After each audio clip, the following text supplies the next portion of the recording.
Hello, dear ladies and gentlemen. Today I will tell you about the figure which we're calling the zigzag.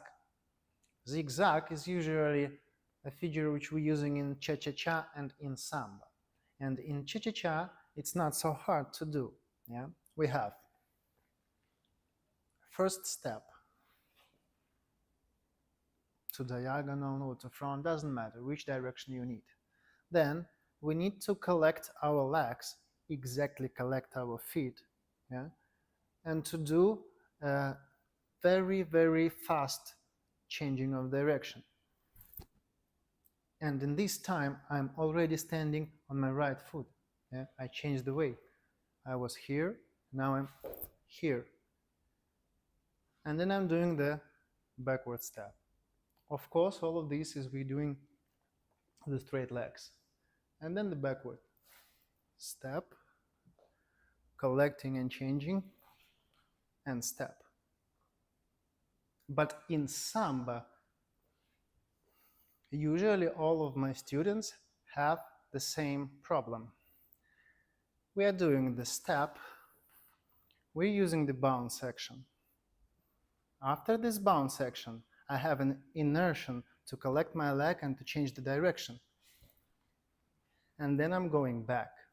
And this third step is the problem.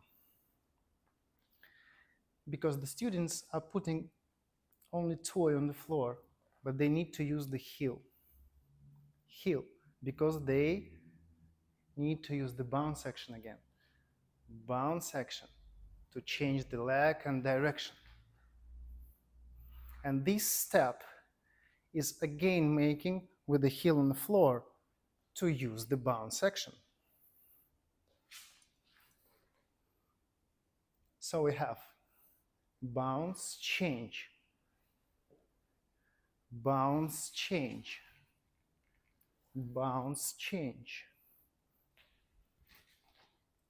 Of course, we can use the changing of direction more. For example, if you want to move, yeah? We can do it like